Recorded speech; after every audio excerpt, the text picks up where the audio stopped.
Hai, Assalamualaikum warahmatullahi wabarakatuh. Jumpa lagi di File 21. Peristiwa ini boleh jadi lepas dari perhatian Anda, saya, dan kebanyakan masyarakat Indonesia pada umumnya. Well, betapa tidak, tukar guling aset tanah terbesar dalam sejarah terjadi pada tahun 1667 antara Belanda yang saat itu menjajah Indonesia dengan Inggris yang menjajah Amerika. Pada tahun tersebut, mereka bersepakat untuk menukarkan Pulau Rune di Kepulauan Maluku dengan Pulau Manhattan di Amerika Utara. Belanda mendapatkan Pulau Rune dan komoditas palanya yang saat itu bernilai besar dalam perdagangan global dan perekonomian kolonial. Kemudian Inggris mendapatkan Manhattan. Tetapi sebenarnya tidak hanya Manhattan. Terdapat beberapa daerah lain yang saat itu dikuasai Belanda di Amerika. Jadi Belanda itu juga ternyata memiliki beberapa daerah di Amerika yang dijadikan daerah jajahannya, tidak hanya Indonesia. Dan tentang hal ini akan saya jelaskan kemudian. Dari koloni atau jajahan yang awalnya itu berfokus pada perdagangan bulu hewan di Manhattan dan wilayah sekitarnya, berkembang menjadi New York yang kini menjadi pusat perekonomian dunia, seperti yang kita kenal. Sementara itu, Pulau Rune seakan terkikis dalam narasi sejarah modern. Nah, selengkapnya kita kupas di sini, yang saya kutip dari berbagai sumber, seperti dari dw.com, melalui tulisannya Rahadian Runjan, kemudian kompas.com, Wikipedia, dan seterusnya. Oke? Yuk. Kisah Pulau Rune dan Manhattan adalah babakan sejarah yang menarik bagi publik Indonesia mengingat implikasinya yang sensasional. Semua orang tahu Manhattan atau New York di peta dengan mudah dapat ditunjukkan. Namun, untuk Pulau Rune yang kebetulan berada di samping Pulau Banda, Kepulauan Maluku, hanya orang-orang Indonesia yang tahu. Dan itu pun terbatas. Ketika disuruh menunjukkan lokasi pastinya di peta, pasti juga akan kesulitan. Maka saya lampirkan di sini. Dan inilah dia, peta Pulau Rune. Ada opini-opini bernada penyesalan sebenarnya. Indonesia ini dianggap mewariskan efek jangka panjang terburuk dari kesepakatan tersebut. Sedangkan Amerika Serikat dianggap paling untung. Misal, jika pertukaran tidak terjadi, mungkin saja Pulau Rune yang akan menjadi semegah New York sekarang. Who knows? Tapi terlepas dari impresi sinis tersebut, sejarah Pulau Rune dan Manhattan kerap diceritakan secara tidak lengkap dan utuh dalam perdebatan ruang publik di Indonesia dan layak dielaborasi lebih jauh. Misalnya nih, istilah pertukaran Pulau Rune dan Manhattan saja sudah keliru karena Pulau Rune tidak hanya ditukar dengan Manhattan, tetapi dengan keseluruhan koloni dagang Belanda di pesisir Amerika. Ada New Netherlands, yang sekarang ini wilayahnya itu terdiri di beberapa negara bagian seperti Delaware, ada New Jersey, New York, dan seterusnya. Selain itu juga terdapat pusat dagang dan pemerintahannya yang terletak di New Amsterdam yang berada di selatan Pulau Manhattan. Menukar dan merebut kembali. Pada dasarnya, baik Inggris maupun Belanda itu menjadi duri dalam daging satu sama lain ketika mereka masing-masing menguasai New Netherlands dan Pulau Rune. New Netherlands tentu saja strategis karena terletak di perlintasan dagang antara koloni Inggris New England di Amerika dan perairan Karibia, serta Suriname di pesisir utara Amerika Selatan. Tidak seperti New England yang berkembang akibat dihuni oleh pelarian agama dan politik dari Inggris. New Netherlands sudah sejak awal dibangun sebagai sentra dagang oleh Kongsi Dagang Hindia Barat Belanda. Kalau di kita mungkin VOC lah. Mereka menamakannya Geotroyerdi West-Indische Company atau kita singkat GWC.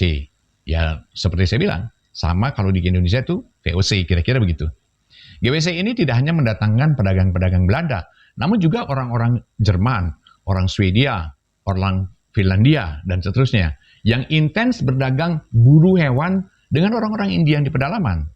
Estimasi jumlahnya, 9.000 orang menghuni pulau New Netherlands pada tahun 1664. Dan setengahnya itu diperkirakan bukan orang-orang Belanda, dan mereka diberikan kebebasan beragama, hak-hak sipil, serta kesempatan komersil yang cukup progresif pada masanya.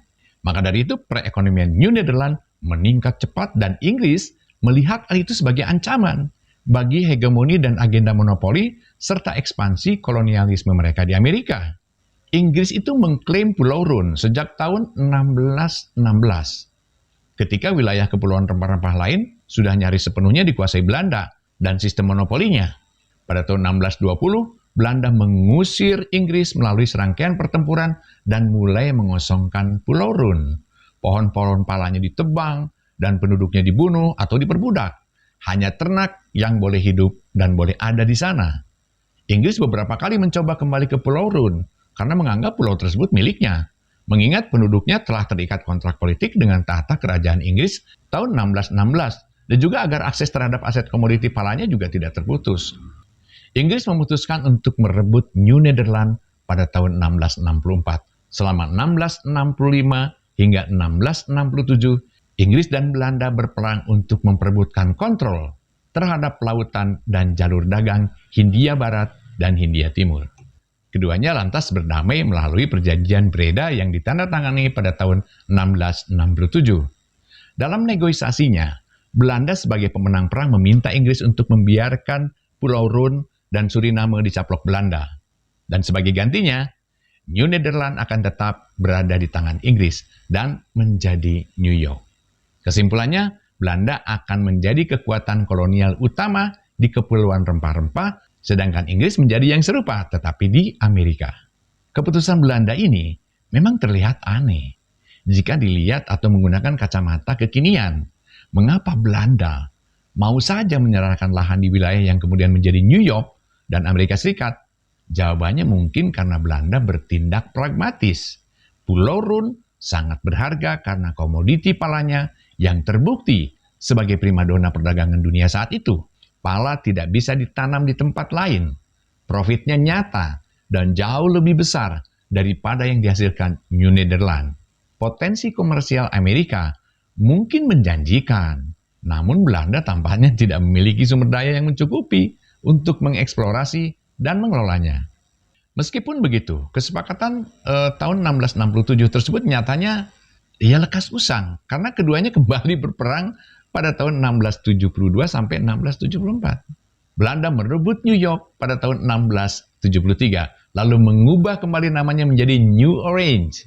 Namun, peperangan kali ini terlalu menguras perekonomian Inggris dan Belanda, tanpa hasil yang jelas bagi siapapun yang nantinya keluar sebagai pemenang.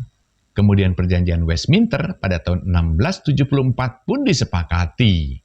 Isinya menegaskan bahwa New York adalah milik Inggris secara sah yang tidak bisa diklaim lagi oleh Belanda. Begitu pula sebaliknya, Suriname menjadi milik Belanda seutuhnya. Jules Milton dalam Nathaniel's Nutmeg menyebutkan bahwa di bawah Belanda, Kepulauan Banda itu mencapai kejayaan produksi palanya. VOC mendapatkan banyak uang dari monopolinya di sana selama abad ke-17. Dari sini terlihat bahwa Belanda adalah pihak yang paling untung dari kesepakatan pertukaran 1667 dan 1674 tersebut, setidaknya sampai akhir abad ke-18. Ketika permintaan pala di Eropa menurun dan korupsi di VOC semakin tidak terkendali. Sedangkan New York bertransformasi menjadi kota komersil dan jasa finansial yang makmur bagi Inggris dan Amerika Serikat setelah kemerdekaannya. Nasib pulau-pulau lain di Kepulauan Banda tak lama akan sama juga terbengkalai seperti Pulau Rune. Dalam konteks Perang Napoleon, Inggris menyerang Kepulauan Banda pada tahun 1810. Berbeda pada saat Belanda meninggalkan New York pada tahun 1674, tanpa kerusakan berarti, Inggris meninggalkan Kepulauan Banda dengan kerusakan berat. Tanah Banda yang unik dan bibit-bibit palanya lalu diambil ke Sri Lanka, Pinang, Grenada, Zanzibar, dan lain-lain. Lalu Inggris memulai produksi palanya sendiri di tanah-tanah jajahannya. Dan kompetisi ini pun menghancurkan produksi pala di Kepulauan Banda yang dimonopoli Belanda. Lalu apa pelajaran dari Pulau Rune ini? Bagi orang Inggris dan Belanda, sejarah Pulau Rune ini adalah jejak kompromi. Namun bagi orang-orang Pulau Rune, begitu juga orang-orang Indonesia modern yang sama-sama menjadi pewaris dari nasib terjajahnya, Pulau Rune adalah tragedi. Ketamakan penjajah-penjajah Eropa mengakibatkan keistimewaan Pulau Run terkikis dan nyaris tak terdengar di masa modern ini. Karenanya, sebuah opini yang menyatakan bahwa nasib Pulau Run akan lebih baik apabila ditukar dengan New Netherlands adalah sangat keliru dan menghinakan. Justru, jika Pulau Run tidak diperebutkan atas nama kolonialisme, posisi Pulau Run dan keistimewaan Palanya akan lebih terawat dalam catatan sejarah. Saat ini, pala masih ditanam di Banda, menjadi bagian tak terpisahkan dari identitas dan gaya hidup masyarakat setempat. Upaya pemerintah untuk menghidupkan kembali kejayaan pala di Pulau Run dan Kepulauan Banda sejak merdeka sampai saat ini belum banyak membuahkan hasil. Namun sejarah dan budaya pala Pulau Run adalah bagian dari kebanggaan bangsa yang perlu terus dilestarikan, juga kegetiran yang jangan sampai terulang. Sejarah dan warisan Pulau Run, terutama dari perspektif Indonesia yang kerap tidak terdengar ketika Inggris dan Belanda membiarkannya, sekarang tidak boleh terlupakan. Itulah tadi implikasi sensasional pertukaran Pulau Run, Kepulauan Maluku, atau Kepulauan Banda dengan Pulau Manhattan di New York antara Belanda dengan Inggris pada tahun 1667. Nantikan kisah-kisah, artikel-artikel, dan cerita-cerita menarik lainnya di File 21. Assalamualaikum warahmatullahi wabarakatuh. Semoga bermanfaat.